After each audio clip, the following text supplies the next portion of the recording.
Bereshit, chapter 27. It happened that when Yitzchak was old and his eyes were dim so that he could not see, he called Esav, his elder son, and said to him, "My son?"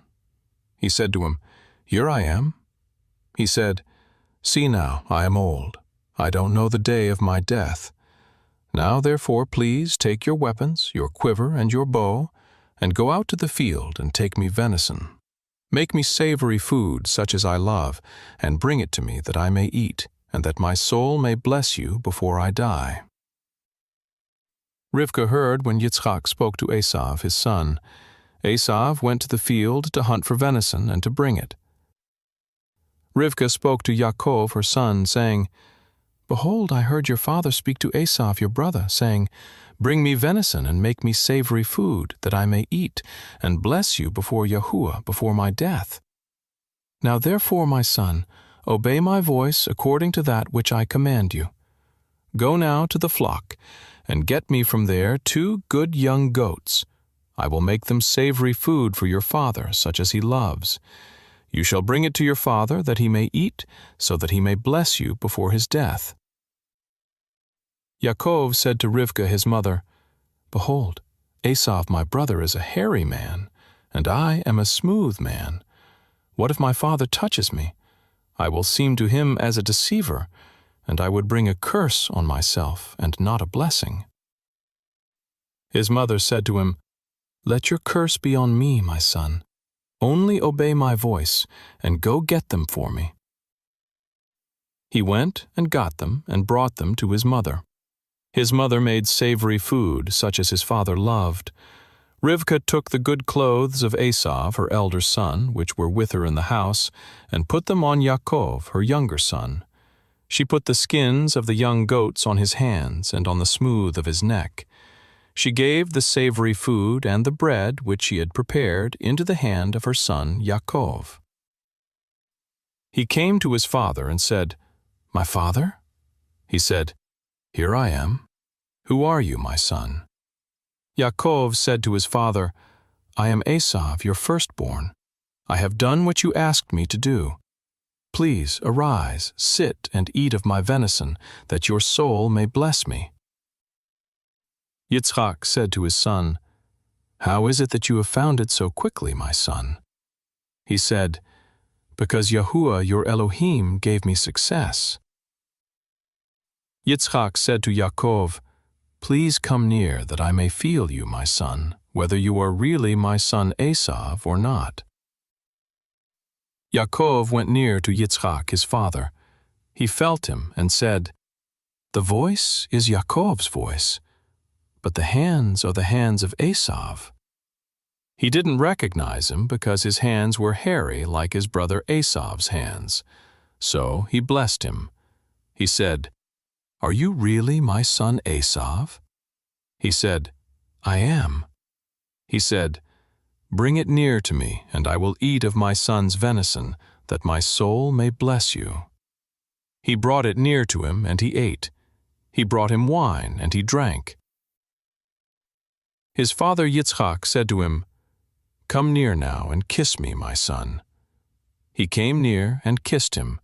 He smelled the smell of his clothing and blessed him and said, "Behold, the smell of my son is as the smell of a field which Yahuwah has blessed. Elohim give you of the dew of the sky, of the fatness of the earth, and plenty of grain and new wine. Let peoples serve you, and nations bow down to you. Be Lord over your brothers. Let your mother's sons bow down to you. Cursed be everyone who curses you. Blessed be everyone who blesses you." It happened, as soon as Yitzchak had made an end of blessing Yaakov, and Yaakov had just gone out from the presence of Yitzchak his father, that Esav his brother came in from his hunting. He also made savory food and brought it to his father. He said to his father, "Let my father arise and eat of his son's venison, that your soul may bless me." Yitzchak his father said to him, "Who are you?" He said, "I am your son, your firstborn, Esav." Yitzchak trembled violently and said, "Who then is he who has taken venison and brought it me, and I have eaten of all before you came, and have blessed him? Yes, he will be blessed." When Esav heard the words of his father, he cried with an exceeding great and bitter cry, and said to his father, "Bless me, even me also, my father." He said, "Your brother came with deceit and has taken away your blessing." He said, "Isn't he rightly named Yaakov? For he has supplanted me these 2 times. He took away my birthright. See, now he has taken away my blessing." He said, "Haven't you reserved a blessing for me?" Yitzchak answered Esav, "Behold, I have made him your lord, and all his brothers have I given to him for servants. With grain and new wine have I sustained him. What then will I do for you, my son?" Esav said to his father, "Have you but one blessing, my father? Bless me, even me also, my father." Esav lifted up his voice and wept. Yitzhak, his father, answered him, "Behold, of the fatness of the earth will be your dwelling, and of the dew of the sky from above. By your sword will you live, and you will serve your brother.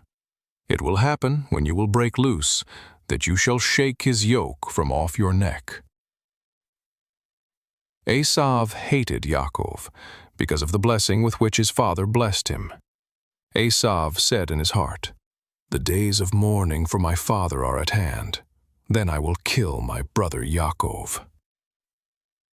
The words of Esav, her elder son, were told to Rivkah. She sent and called Yaakov, her younger son, and said to him, "Behold, your brother Esav comforts himself about you by planning to kill you. Now therefore, my son, obey my voice. Arise, flee to Laban, my brother in Haran. Stay with him a few days, until your brother's fury turns away, until your brother's anger turn away from you, and he forgets what you have done to him. Then I will send and get you from there. Why should I be bereaved of you both in one day?" Rivkah said to Yitzchak, "I am weary of my life because of the daughters of Het. If Yaakov takes a wife of the daughters of Het, such as these, of the daughters of the land, what good will my life do me?